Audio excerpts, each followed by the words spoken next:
Romanos capítulo 11, versículo 36 está escrito: porque dele quem? De Deus, porque dele, por meio dele e para ele são todas as coisas. A ele, pois, a glória eternamente. Amém. A palavra de Deus está dizendo aqui que todas as coisas vêm de Deus. Todas as coisas subsistem por meio de Deus. E todas as coisas são para a glória de Deus. E quando nós falamos todas as coisas, isso inclui a nossa vida, isso inclui a nossa existência, quem nós somos, o que fazemos, isso inclui a nossa família. Nesta noite eu quero rapidamente trabalhar um tema com você, que poucos entram. A questão maior, a questão mais importante, a questão mais profunda é: por que nós vivemos em família? Qual é o propósito da nossa família? Procura responder no seu coração de uma maneira mais pessoal. Qual é o propósito da sua família, em especial? Talvez você nunca tenha pensado sobre isso. Talvez você nunca, na verdade, tenha dado um propósito específico para a tua família. Talvez a maioria de nós constituímos família, como todo mundo, e nós simplesmente decidimos copiar os nossos pais, os nossos avós. É verdade que muitos de nós nos casamos também com motivações um tanto quanto erradas, daqui a pouco eu vou falar sobre isso. Mas é importante nós nos perguntarmos: por que é que eu vivo em família? Qual é o propósito da nossa família? Será que somos nós que definimos o propósito da família? O que a palavra de Deus diz a respeito disso? Bem, à luz desse versículo que eu acabei de ler, a nossa família é um projeto de Deus. Deus é o autor da família. Deus é o criador da família. Deus criou homem e mulher, Deus os uniu. Deus fez o primeiro casamento lá no Éden. Deus sonhou com uma família. Deus disse para o primeiro casal: multipliquem-se. Deus projetou que esse casal tivesse filhos. Deus é o autor da família. Esse projeto veio de Deus. Nós também cremos, irmãos, como cristãos, que uma família, de fato, só pode subsistir plenamente se for sustentada por Deus. Uma família, principalmente nos tempos em que vivemos, principalmente enfrentando as lutas, as crises que nós enfrentamos, uma família, de fato, só pode subsistir mediante o poder de Deus, mediante o conselho de Deus, mediante o mover do Espírito Santo. Quando alguém nos pergunta: pastor, o que faz uma família ser uma família cristã? A resposta é Cristo. É simples. Não há família cristã se Cristo não estiver ali. Se o Cristo não estiver no coração das pessoas, de fato, não de teoria, de verdade, não de boca, de essência, não de aparência, Cristo tem que estar no centro. A família veio de Deus. A família subsiste por meio de Deus. E a família existe para Deus, para a glória de Deus, para cumprir os propósitos de Deus. Isto significa que eu não invento um propósito para a minha família. Eu descubro em Deus qual é o propósito dele para a minha casa. Eu descubro em Deus qual é o propósito dele para o meu casamento. Eu descubro em Deus qual é o propósito dele para os meus filhos. Tem muitas pessoas planejando propósitos para os filhos, mas um pai e uma mãe cristão, eles deveriam ir até o Senhor de joelhos e perguntar: meu Deus, qual é o teu propósito para os meus filhos? Me revela, porque eu quero cooperar com a tua vontade. Qual é o teu propósito para o meu casamento? Qual é o teu propósito para o meu lar? Porque eu quero cooperar com o teu desejo, com a tua vontade para nós. Há uma história de um rei muito generoso e muito rico. E esse rei um dia chamou um pedreiro do seu reino e disse para aquele pedreiro: eu vou te dar todo o dinheiro que você precisa, e eu vou te dar um projeto de uma casa maravilhosa, e você vai construir esta casa para mim. Acontece que o pedreiro não tinha casa, ele morava de aluguel, e ele foi construir a casa para o rei. E quando ele foi construir a casa, ele pegou aquele projeto lindo, maravilhoso, grande, caro. Ele tinha um pouquinho de ferida na alma. Sabe aquela pessoa que tem ferida na alma? Eu não tenho nada, e esse homem aqui gastando tudo nessa casa. Ele começou a seguir o projeto, mas ele começou a fazer o que dava. O que não dava, ele ia fazendo de qualquer jeito. Até que finalmente a obra ficou pronta. E o pedreiro por dentro sabia, bom, está uma bela porcaria, mas não é para mim mesmo. No dia que ele ficou pronto, ele chamou o rei olhou, inspecionou, e ele entregou então a chave para o rei, falou, está aqui, rei, a casa que o senhor me pediu. Então o rei pegou a chave e disse, meu filho, eu moro num lindo palácio, eu soube que você não tem casa, então na verdade essa casa é um presente meu para você. Por que eu estou te contando essa história? Porque Deus também tem nos dado um lar, Deus tem nos dado paz, Deus tem nos dado cônjuge, filhos. E Deus traz essas coisas para a nossa vida como um presente dele para a gente. Nós sabemos que a Bíblia diz, os filhos são herança do Senhor. A Bíblia diz que o homem que encontra uma boa mulher alcançou o favor do Senhor. A boa esposa vem de Deus, os filhos vêm de Deus, o marido é um presente de Deus para a esposa. A família é um presente de Deus para nós, mas a família não vem pronta. A família precisa ser edificada, diz a Bíblia.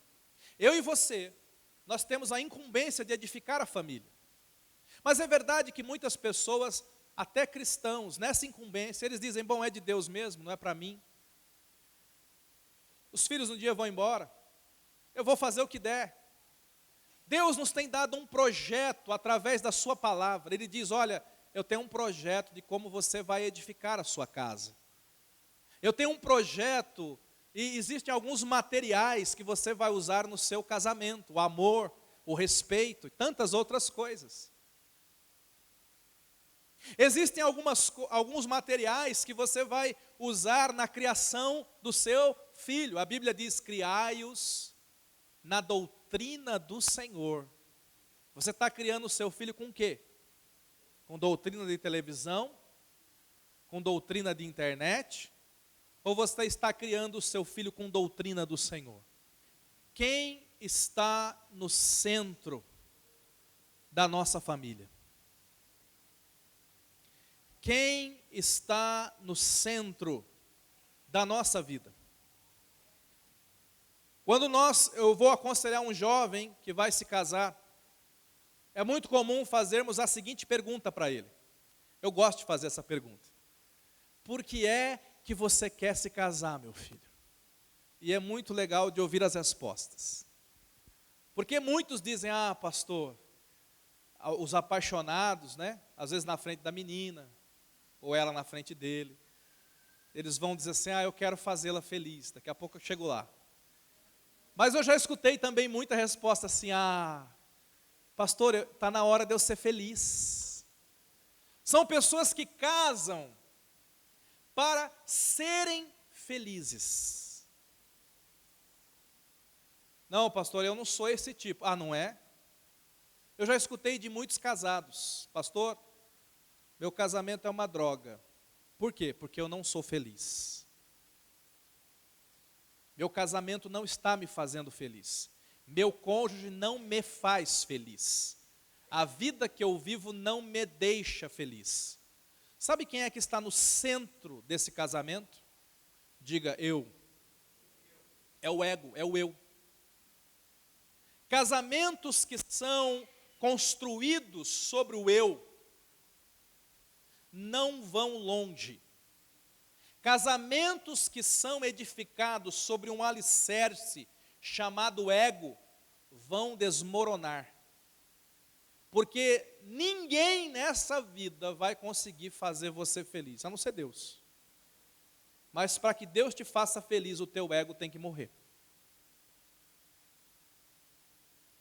Sabe qual é a maior razão de divórcio em nosso tempo?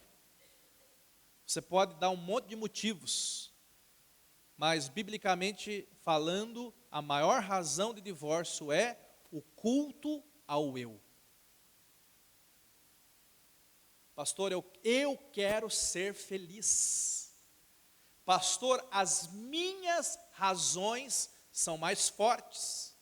Pastor, eu penso que o meu caminho é outro. Sempre tem o eu ali. Quem está no centro da nossa família? Quem é que está no centro do nosso casamento? Um jovem um pouquinho mais esperto, a igreja, graças a Deus, amadureceu. Os meninos estão ficando espertos. Acho que é porque a gente prega. Então agora quando eu pergunto para muitos assim, meu querido, por que você quer se casar? Então os mais espertinhos falam assim, pastor, eu quero me casar para fazê-la feliz. Eu quero viver para ela, eu vou lavar, eu vou passar, eu vou cozinhar. Glória a Deus, pastor, eu vou casar para fazê-la feliz. Isso já é um avanço, amém, queridos? É ou não é um avanço? É um avanço sim, porque esta pessoa, ela já está compreendendo que quando você entra num casamento, você já tem que ir se anulando um pouquinho. Você tem que diminuir, diga assim, menos. Não é verdade? Você não entra para o que o seu ego ocupe todo o espaço do lar, das decisões, de tudo que vai acontecer. Mas você já começou bem. Mas escute o que eu vou dizer para você. Isto não é o suficiente. E quando alguém entra num relacionamento, pensando apenas em fazer o outro feliz, eu lamento dizer isso para você nessa noite. Este casamento também não vai longe. Por quê?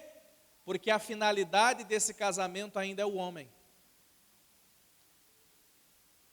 E você nunca vai agradar todo mundo. Agora imagine a cena, um cônjuge que entra num casamento, decidido a agradar o outro, e lá na outra ponta, você não tem um cônjuge que quer agradar o outro, você tem o primeiro exemplo, aquele do ego grande, que vai dizer, finalmente, alguém que me entende, alguém que se casou para me servir, obrigado Jesus por esse escravo. E aí você vai ter um casamento em que um vai estar completamente anulado em função do outro. E este é o retrato de alguns lares. Então você não pode, o eu não pode ser o centro do casamento, mas o outro também não pode ser o centro do casamento. Então quem precisa ser o centro do casamento? Diga Cristo.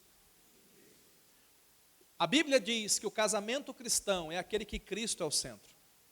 Isso significa que eu não me caso para ser feliz, e eu não vou ficar me perguntando todos os dias de manhã, eu estou feliz com o meu casamento? Será que eu estou feliz com o meu casamento? Não, eu acho que eu não estou feliz com o meu casamento, porque é isso que muita gente anda fazendo por aí.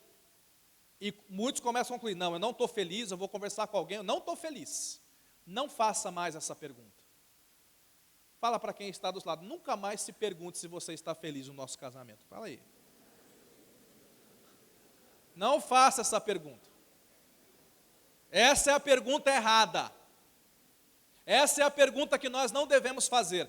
Mas também, por outro lado, eu não posso ver em função do outro. Eu não tenho que ficar o tempo todo me perguntando, meu Deus, será que ela está feliz? Será que ela está feliz? Não sei se ela está feliz. Ela fez uma cara estranha, eu acho que ela não está feliz. Mas um verdadeiro cristão, todas as manhãs e sempre que puder, ele vai fazer a seguinte pergunta: Deus, o Senhor está feliz com o meu casamento? Deus, o Senhor está feliz com a minha figura de marido, de esposa? Senhor Jesus, o Senhor está feliz com a minha postura de pai? Existe algo que está te incomodando, que está te entristecendo, Senhor Jesus? Porque quando eu coloco Deus como centro, tudo muda. Porque o cônjuge só vê a minha aparência e eu só me conheço pela metade, mas Deus nos conhece por inteiro. Deus nos conhece por inteiro, Deus conhece o meu coração, os meus pensamentos, Deus sabe como eu sou na empresa onde eu trabalho, como eu sou na escola onde eu estudo, como eu sou na igreja onde eu adoro, como eu sou em casa, quando eu estou sozinho, Deus me conhece por inteiro. Então a pergunta que nós temos que nos fazer como cristãos sempre é: Deus, o Senhor está feliz comigo? É possível que eu esteja recebendo elogio do cônjuge e reprovação de Deus. É possível que os meus filhos estejam felizes comigo e Deus estaria me reprovando naquele momento. Então a verdadeira pergunta é: o que Deus está pensando de mim, como marido, como esposa, como pai, como filho? O que Deus pensa de mim? Uma vez conversando com um casal que queriam se divorciar, eles queriam o divórcio. E aquele homem falou para mim: pastor, eu quero o divórcio. Eu quero o divórcio porque o meu amor por ela não é hoje suficiente para sustentar o meu casamento. E eu disse para ele: o meu amor pela Ana Paula também não. E eu imagino que o dela por mim muito menos. Mas eu te pergunto, o seu amor por Deus é suficientemente grande para te fazer honrar a aliança que você fez diante de Deus? Os irmãos estão entendendo? O que me faz permanecer casado não é somente o meu amor pela Ana Paula, porque ela é humana e ela vai errar um monte de vezes comigo, eu vou ficar chateado com ela um monte de dia. E eu sei que o que faz ela ficar casada comigo não é toda essa beleza aqui. Misericórdia. Os irmãos riram porque... Mas o que me faz ser casado e permanecer casado é meu amor por Deus. Por isso que um casamento que é baseado no amor a Deus é sólido. Porque Deus é fiel, Deus nunca muda. Ele diz: eu, Senhor, não mudo. Ele permanece sendo o mesmo. Eu posso errar, a minha esposa, o meu cônjuge pode errar, mas Deus permanece sendo o mesmo. E porque Deus é o mesmo, e o meu casamento está baseado no meu relacionamento com Deus, o meu casamento é sólido. É possível que você até hoje, até essa noite, tenha vivido o seu casamento e construído o seu lar sob bases erradas. Mas eu oro para que até o final dessa palavra, você possa mudar o eixo do teu coração e do teu lar. E você possa fazer uma mudança de fundamento e de estrutura. Que você possa de fato entender que um lar feliz e um lar bíblico, ele só vai subsistir se o fundamento dele for Cristo, for Deus, for a sua palavra, for o Espírito Santo de Deus. E que no final, eu creio, meus irmãos, eu creio que lá no céu, parte do nosso galardão e parte da minha prestação de contas vai ser exatamente acerca de como eu vivi dentro de casa, no meu lar e com a minha família. E eu pergunto, se hoje Jesus voltasse e nós tivéssemos que comparecer diante de Deus, como seria a prestação de conta nossa no quesito família? Como é que estaríamos diante de Jesus? O que é que você diria para Jesus? Senhor, olha, você sabe, né? O casamento era mais ou menos porque não me fez feliz. Não consegui fazer o outro feliz. Como que nós vamos prestar contas a Deus? Eu não posso viver para mim, eu vivo para Deus. Eu não sou casado para mim, eu sou casado para Deus. Eu não sou pai para mim, eu sou pai para Deus. O meu ego tem que morrer dentro de casa. O meu ego tem que morrer no lar. Nós temos muitos exemplos bíblicos. A Bíblia diz que a primeira família, antes da família humana, foi a família espiritual. Deus tinha uma família no céu antes de criar a terra. Deus tinha anjos antes de criar homens. Na família espiritual tudo estava bem. Os anjos estavam ali até que um anjo chamado Lúcifer permitiu que uma sementinha maligna nascesse no seu coração. O nome daquela sementinha era ego, era eu. E por causa do ego, ele saiu do céu, deixou o céu e levou 1/3 dos anjos com ele. A primeira divisão na família espiritual dos anjos aconteceu por causa do ego, o eu. Quando você está num casamento e ou pior, os dois cultivam o ego, o eu, o orgulho, aquele lar tem um problema. É possível que o problema do seu lar esteja no seu espelho.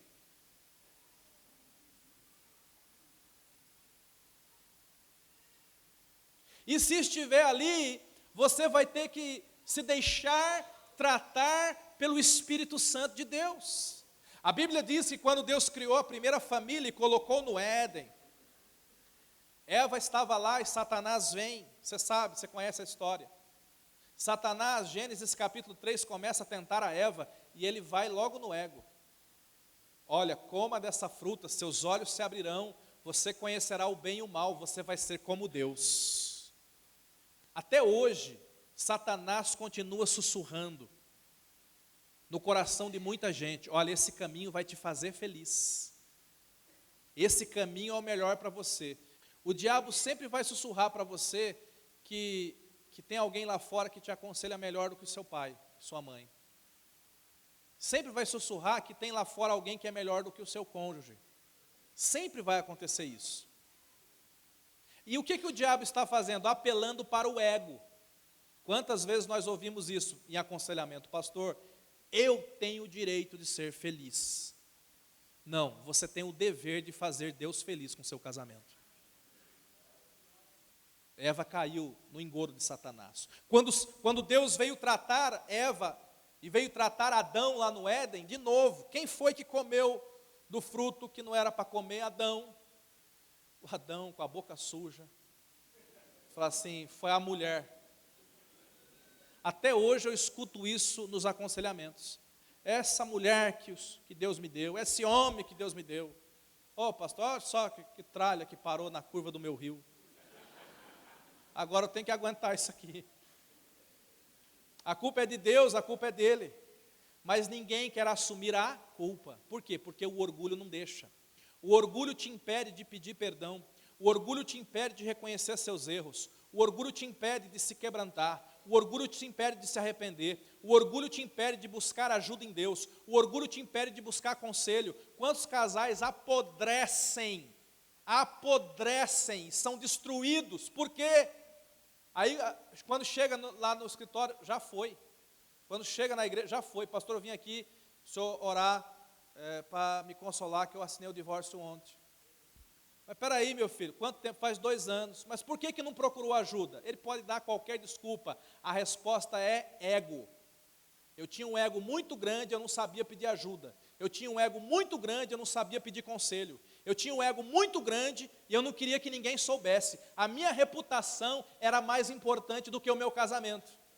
Aí chega uma hora que você perde o casamento, a reputação e tudo. Por causa do ego. Tem ego na sua vida? Tem ego no seu casamento? Ou você trata o ego, ou o ego vai destruir a sua família. Seu casamento não pode estar firmado em você. A Bíblia diz que Abraão uma vez errou, ele queria muito um filho. Ele queria um filho a qualquer custo, ele queria um filho por tudo. E aí a Sara, que era aquele outro cônjuge, sabe aquele cônjuge que faz tudo pelo outro?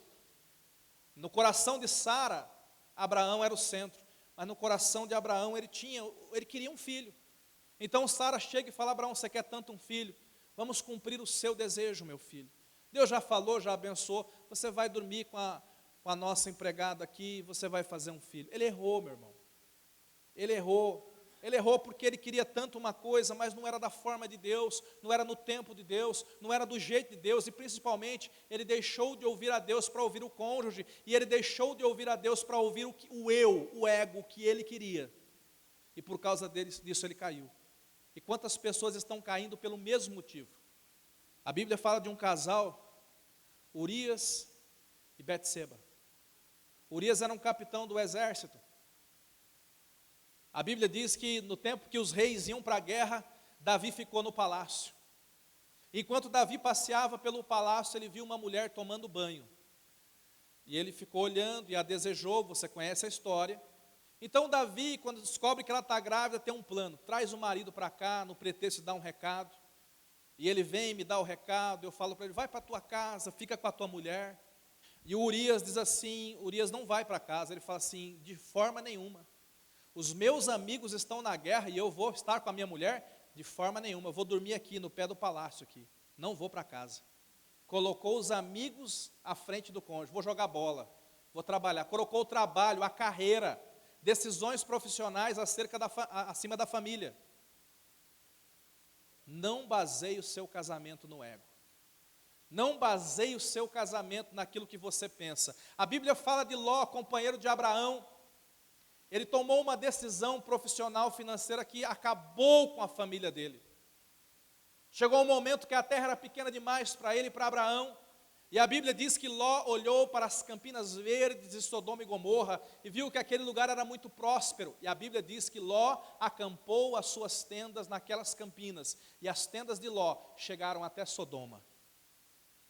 Ele tomou uma ótima decisão profissional. O lugar para onde ele foi, vamos pensar o seguinte, ia dar mais dinheiro, ia ser mais rentável, ele ia produzir mais, ia ter mais dinheiro no bolso. Porém, olhe o ambiente onde ele colocou a família dele. Mas sabe onde aquela família começou a cair?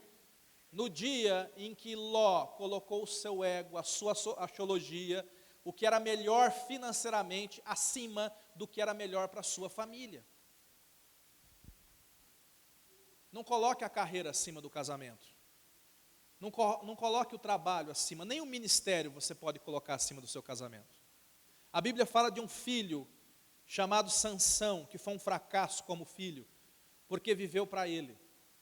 A Bíblia diz que os pais de Sansão, atenção jovem, aconselhavam ele e diziam para ele, busque uma mulher no meio do povo de Deus. Mas Sansão continuamente ia até os filisteus para buscar uma mulher lá naquele meio. Arrumou uma noiva entre o povo que não conhecia Deus. Cuidado com isso, jovem. Cuidado com o jugo, fala para quem está do seu lado, cuidado com o jugo desigual. É tão bom você ser um casal, não é? Muito bem casado, porque eu sou filho de Deus e sou genro de Deus. Porque a minha mulher é filha de Deus também. Isso é uma família abençoada. Jesus diz, lá em Lucas, capítulo 9, versículo 23, projeta para a gente, por favor, dizia a todos, se alguém quer vir após mim, a si mesmo se negue, dia a dia, tome a sua cruz e siga-me. Jesus está dizendo, ninguém vai conseguir andar comigo, se o ego estiver crescido, estiver forte. Negar-se a si mesmo é você matar o seu ego, é você morrer para você, morrer para as suas vontades, morrer para as suas decisões e decidir viver para Deus. É impossível você viver um casamento cristão vivendo para você. O segundo mal é quando você, ao invés de viver para você, você começa a viver em função do outro. E aqui eu vou entrar num outro assunto importantíssimo. Porque nós temos na Bíblia vários exemplos de pessoas que se deram mal porque foram viver para o outro. Sara, esposa de Abraão, sabia que ele tinha um sonho. O sonho de Abraão era ter um filho. Ela amava tanto o seu marido. Eu vejo aquilo como um ato de devoção. Ela amava tanto o seu marido. E ela queria tanto ver o seu marido feliz. E vendo que ele sofria, porque a promessa não acontecia, e ela sabia que ela não estava conseguindo gerar um filho. Eu imagino que havia um pouco de sentimento de culpa, alguma coisa por aí. Então ela tem um plano, e ela chega para Abraão e fala, meu querido marido, o teu maior sonho é ter um filho, e eu não estou conseguindo te satisfazer. Então, eu tenho um plano, pega a minha empregada, tenha um filho com ela. e seja feliz. Mas aquilo foi uma péssima ideia. Por mais que o que estava no coração dela, volto a dizer, já era algo bom, porque ela estava, de certa forma, diminuindo o próprio ego. Pelo outro já era algo bom, mas ainda não é o que Deus quer para você, para o nosso casamento, nem para eles. É possível, meu irmão, minha irmã, que você esteja cometendo esse tipo de erro. Cuidado com aquilo que você está permitindo, cuidado com aquilo que você está tolerando. Você não está para servir homens, mas para servir Deus. A Bíblia fala de um outro casal no Novo Testamento, Ananias. Ele resolveu fazer uma oferta espetacular, mentirosa. Então ele vendeu uma propriedade e ele trouxe aquele valor de oferta e disse, vendi a propriedade por tanto, e trouxe lá, mas ele tinha guardado um pouco do dinheiro. Veja, Deus não tinha pedido aquela oferta. A Bíblia não diz que ninguém pediu para ele dar aquela oferta, mas ele queria. Ele queria fazer parecer que todo o valor da propriedade ele estava doando. Tinha muito ego ali também. Então ele falou, bom, eu vou dizer que vendi a propriedade e dei tudo. E aí vou ficar bem na média com os irmãos. O ego, ó o ego. E a Safira é o contrário, é aquela mulher que vivia em função do marido. A Bíblia diz que eles haviam combinado a mentira em casa. E Pedro pergunta, foi assim, assim, assim, que seu marido vendeu? Ah, foi por isso mesmo. Não seja cúmplice de coisa errada. Nem no casamento, nem no lar. Mais do que isso, quantos aqui são pais? Levanta a mão. Quando eu falo que você não pode viver a sua vida baseada no outro, isso aqui se torna muito mais forte nessa vida de paternidade, porque hoje nós estamos vivendo pais que estão vivendo em função dos filhos. Pais que estão vivendo em função da vida e da agenda dos filhos.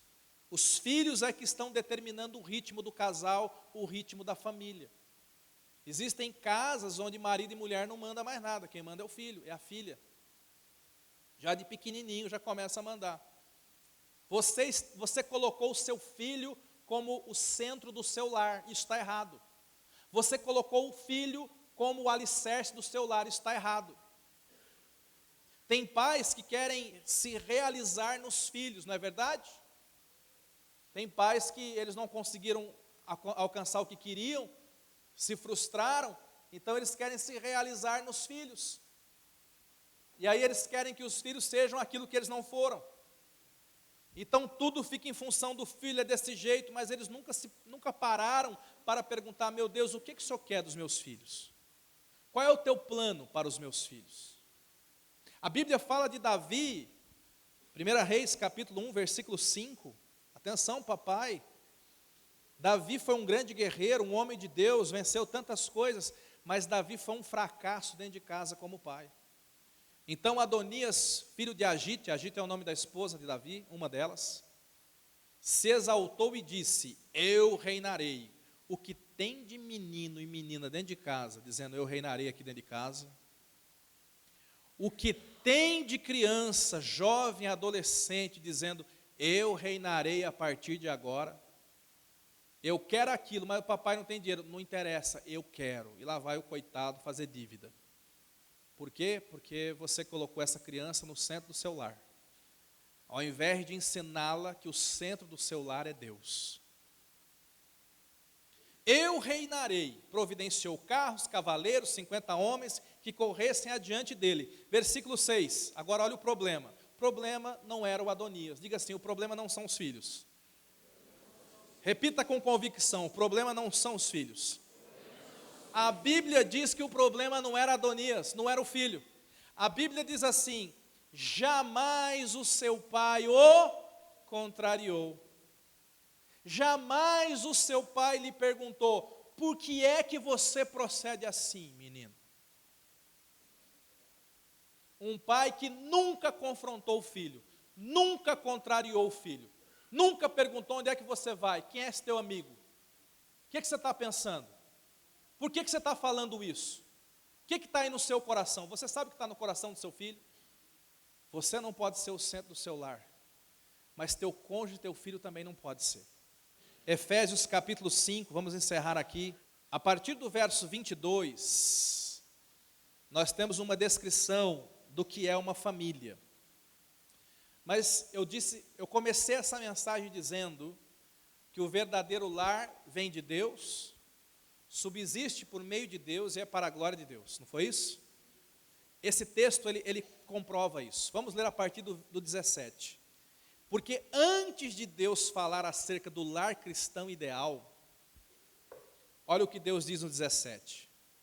Por esta razão, não vos torneis insensatos, mas procurai compreender qual a vontade do Senhor. Não vos embriagueis com vinho, no qual há dissolução, mas enchei-vos do Espírito, falando entre vós, quem? Lá dentro de casa, na minha família, com salmos, entoando e louvando de coração ao Senhor, com hinos, com cânticos espirituais, dando sempre graças a Deus por tudo, a nosso Deus e Pai, em nome do Senhor Jesus Cristo, sujeitando-vos uns aos outros no temor de quem? Eu como marido vou me sujeitar à minha mulher algumas vezes, por amor a Deus. Sabe que teve uma vez que Abraão e Sara discutiram tanto, Sara queria que Abraão mandasse Ismael embora e Abraão não queria, mas Abraão naquele momento estava mudando, ele foi orar, meu irmão. Ele foi falar com Deus, ele falou, Deus, olha o que está acontecendo, e Deus falou, ouça a sua mulher. Quando o casal começa a colocar Deus no centro, quando o casal começa a buscar a Deus, quando Deus é o centro do lar, quando nós estamos cheios do Espírito, da palavra de Deus, as coisas são diferentes, meu irmão.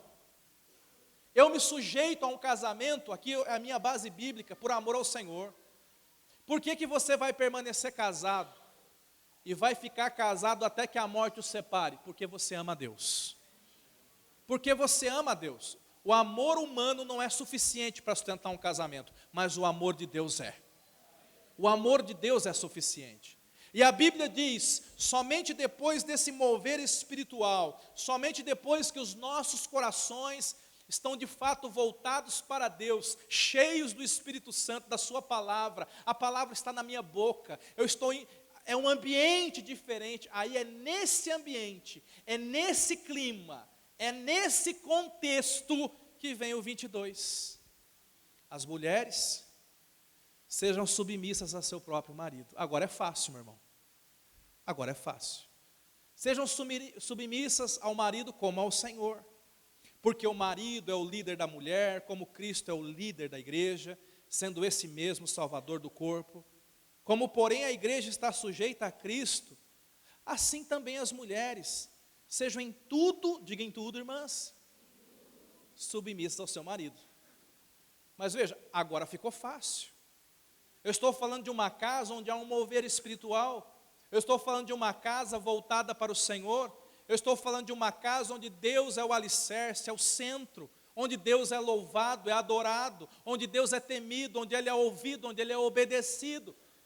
É nesse contexto também que está escrito, versículo 25, maridos, amai vossa mulher, com o amor de Cristo, o mesmo amor que Cristo amou a igreja, e a si mesmo se entregou por ela, um amor sacrificial. Ame sua mulher, a ponto de morrer, divorciar dela. Eu tenho que morrer por ela, não é matá-la, é morrer por ela. Eu amo minha esposa, irmãos.